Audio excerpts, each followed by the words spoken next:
would like to say, first of all, of course, a very warm welcome, and also for taking your time in these COVID times to talk to me. And as I usually do with all my interviewees, I always start by giving them a chance to introduce a bit how they got into shipping in the first place, and what is their background and leading up to their current role. So if we start with you, Kristian, how did you get into shipping? Sure. So I joined Maersk in 2009 after graduating from university, and as you probably remember, that was a relatively tough time in the economy right at the end of the financial crisis. So I was lucky enough to join Maersk as part of the graduate program, and then I haven't looked back since. Basically, I spent most of my career overseas in Mumbai and Singapore. Most recently 5 years in Singapore, covering Southeast Asia, and then I returned here to Denmark almost to the day, actually to the day, 2 years ago. I stepped into this role as head of special cargo, and then the last 2 years it's been keeping me busy, and not least with Corona and so on. The last year it's been extraordinary times. Okay, good to hear your story. At least you've been outside Scandinavia, so that certainly warrants a certain respect and experience. Very good to hear. Esben, about you, what's your background in shipping? How come you ended up there? Yeah, good question. No, I started my career in shipping back in 2004 for another Danish company called Blue Water Shipping. Spent 6 years there, a couple of them in Houston. Where I also continued to be a part of, gonna get on board as the Danish breakbulk operator called Scantrans at the time, who then later merged with Intermarine. So I've been back in Denmark since 2013, and joined Maersk 3.5 years ago. Okay. In the role of special cargo. So I've been doing projects basically since I moved to Houston in 2007. So. Okay. Very good. It's you both have an international background, and of course that helps in the global world. And I understand that you have a freight forwarding background, so you have seen the other side of the table. Yeah, exactly. It's always good to see several sides of the same coin, you know. Yeah, for sure. A couple of questions. In the past, you know, OOG cargo, or let's say breakbulk cargo, was never transported on container ships. Although I know that some started it many years ago, and you are one of them. I think you have some history there, don't you, in Maersk Line? Yes, absolutely. And as you'll see on our background, I've actually pulled up one of our old pictures. This one is from the 70s, I believe, when we moved some fire trucks into the Philippines, donated by the US. So I've been in the archives. You can say, in a way, for Maersk, it all started out actually before the containerization. You can say everything was special cargo back then, and then we continued on actually when we started containerizing. For a while, we had geared vessels who were able to do breakbulk in the old-fashioned way, and then also starting to do it on flat racks and open tops and so on, which is then the vast majority of what we move today in terms of special cargo. And would you say that it's a regular business for you nowadays on most trade routes, breakbulk cargo by container ship?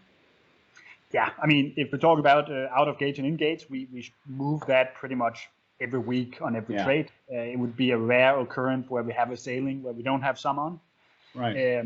You can say breakbulk, so something that's not unitized at all is a little bit more infrequent, but we still do those every week across our network. Okay. And I understand, even though you're the biggest carrier in the world and certainly can stand alone in many ways, you are part of an alliance, or you have a partner in the alliance. You're together with MSC, is that correct? Yes. Okay. 2M. Yes, 2M. So does it mean in practice, let's say I come to you with an inquiry of a breakbulk piece, then of course you prefer to put it on Maersk's own, since you can control the planning. How does it work? Can you explain that? Yeah, I mean, it's maybe more your area of expertise, Esben. But I mean, you can say, generally speaking, we have agreements with our alliance partners. On the big east-west trades, it's 2M. On some of the north-south trades, it's other carriers. But of course, it is a little bit more cumbersome. I mean, there shouldn't be a difference for our customers, right? I mean, if it's one or the other, the ships.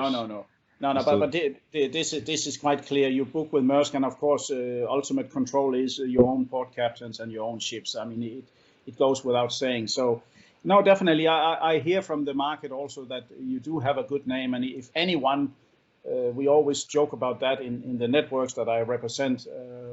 What do you do if you need 150 flat racks in Valparaiso? Who has it? Well, there's only Maersk Line. So you have some really top-notch recommendations there.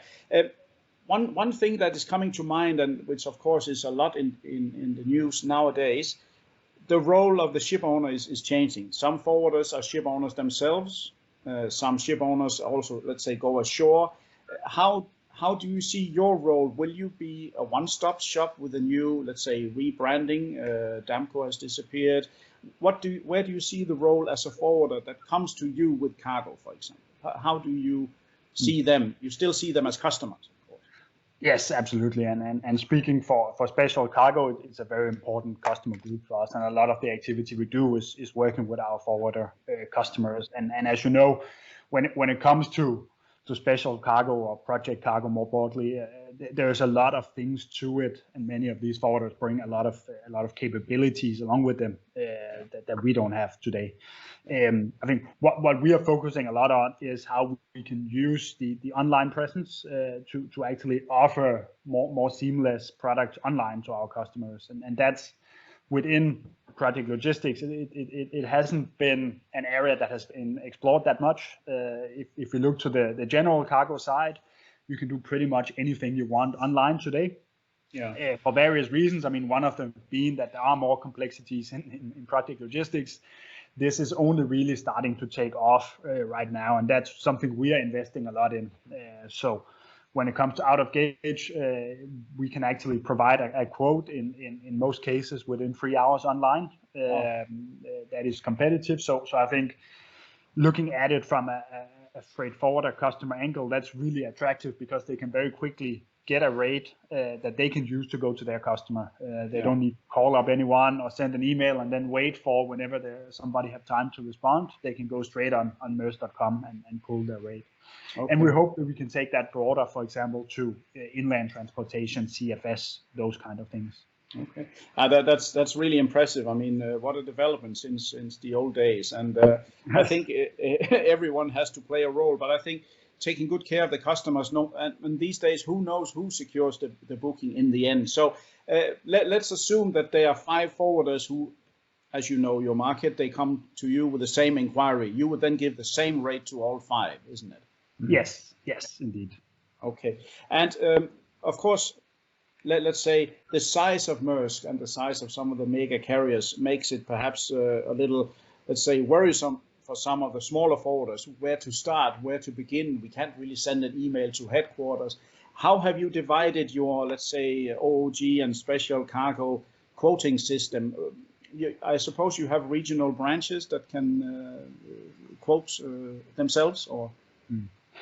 Yeah, maybe I think you can speak to that. I think there shouldn't be a difference if you're a customer sitting in Paraguay or in China, for that matter. I mean, if you go on Maersk.com and you get a rate from that part of the world, I mean, you just enter your details, basically your POL and your POD, and then you get a rate, of course, based on that. Other than that, we have some regional people sitting around the areas that helps us out. We have in Europe, of course, we have India, we have Dubai, China, US, and so forth. So we also have let's say some specialized people sitting across the world, helping out customers and other people that need more information about special cargo and that has questions, wants to have a broader discussion, we can also help with that, of course. So it's, okay, so not only a computer interface. No, I was just about to say, so it is possible to reach somebody on the phone. That's it is. And you can say, in a way, Bo, the beauty of the online channel, of course, is that doesn't discriminate between, if a customer sits in say Hamburg, you have a lot of opportunities to go and talk face to face on the phone with carriers. They have salespeople, a lot of people on the ground. If you're sitting in a more remote location, it becomes more difficult. That's to me the benefit of the online solution, that you get the same degree of service. Of course, for our customers, it's still a question of, okay, but what about if it doesn't work, or if I want to negotiate, or where do I go from there? And there we of course aim to then have salespeople available who can pick it up when needed. Okay, clear. Just as a rule of thumb, and I suppose also with your breakbulk background in Scantrans here, do you need a drawing all the time, or dimensions, or let's say a picture would be enough? Is there any rule of thumb that, let's say, the forwarder or the customer should provide you each time in order for them to get result from you quicker? What would you say on that? Yeah, I mean, so specifically for breakbulk, I mean, of course, we understand that customers sometimes looking for budgetary quotes as well. They may not have a picture, so of course that will also we will take that into account, of course, when we quote it. But of course, dimensions is always needed, of course, and weights is always needed. So the more details the customer have, the faster response he should also be able to get. But of course, there is a let's say a drawing problem that we can have, right? We don't ask for that every time, because we also understand the customers may not have it because the cargo hasn't been produced or whatever it is. Now it's as you know, I'm so-called chairman of a couple of networks of forwarders, and I also try and push my members not to waste the ship owner's time. I mean, they want a quick quote. They also have to do a bit of legwork themselves, instead of just sending some lazy note. Can you please quote on this? And then they complain afterwards why they didn't get a quote when they don't provide the information. So it's a two-way street. Forwarders should do more to give you enough info so you can quote quicker. I think it's not only one-sided. So, and I'll continue to teach my members on this. One thing, the COVID is on everybody's lips, not to mention that we hope there's a vaccine soon, but business-wise, is it happy days in shipping, COVID notwithstanding, or how is the situation in bulk and OG in Maersk? So I think generally speaking for shipping, it's happy days, in the sense that you've seen the results coming out from us and other carriers. It's going well. Behind the scenes, you can say, in our workings, however, it's also very, very hectic, because what COVID has done, aside from forcing a lot of us to work from home and so on, is also to creating sort of like a butterfly effect in the network, where getting our equipment to where it needs to be, assigning space in the right way and so on, has been very, very difficult, because it's been so unpredictable. I mean, we started the year out with what looked like we were staring into the abyss, and we were wondering, will we even have anything to move next month? Then it turned out it wasn't that bad, and it has then, in the second quarter and coming into now year end, it has really, really picked up, which is great. Of course, it's great for the world because it shows the economies are doing well. It's great for us because there's business, but it's difficult, right? When in the best of times, when you have an India rush and you've been able to plan for it, it's difficult. Now things are happening week by week, and trying to steer equipment and vessels and berthing windows and these kind of things have made it difficult. You can say for special cargo, on top of that, you've then had difficulties in some ports with labor, where they've had COVID restrictions, and some of the manual work needed on loading and lashing and so on has been slowed down. So on top of all the usual difficulties, we've also had to work around that to keep our customers' cargo flowing. No, it's a complex world we are living in now, but definitely it's good to see that the ship owners, with all the investments you've had in not only equipment and tonnage and brand new ships, that you're also seeing a healthy recovery now. It's let's say, time to pay off the banks for some of the ship owners. You can say. Indeed. But very, very good. One of the final questions I have for you, and it's not, let's say, directly OOG and breakbulk, but just a quick question, because I've noticed with interest that you now have a combination of shipping possibilities from Asia via Russia into Europe, where you combine rail and sea. That's quite innovative and impressive. I mean, some ship owners for breakbulk talk about the Northern Sea route. Esben, you know about that, of course, from your past. Can you just, if you know a little bit about it, can you enlighten us a little bit about that kind of route? How does it work? It's mainly for containers, I suppose. Yeah, so if we start with the train route, I think Esben can talk more about the North Sea route and the shipping aspects of it. But talking about the train route, then yes, that is indeed exclusively for standard containers today. Yeah. Okay. And I mean, you can say it is a more expensive solution, but what it gives, of course, is a transit time advantage because it is several weeks faster than the sea route. So what we actually see is a lot of customers, what they like is the combination. So it's rare that they go 100% on the rail because that's just not economical. But you know, it is that opportunity to say, now we have this product that's promotional or a product launch or something. Then we steer that over to the rail while all the regular stuff move on the on the ships. So that mix is where we've really seen the pickup on it. Okay, it's good. I like to see that it's innovative and it's not just Hamburg to Shanghai 7 days a week. You know, you do develop some new products, and of course I've interviewed Maersk before also for some of your Africa services. You do get around. I mean, I would say you are certainly the only, shall we say, true global carrier. I don't think there's a place where I haven't seen some of your containers when I've been traveling. So that's good. There you go.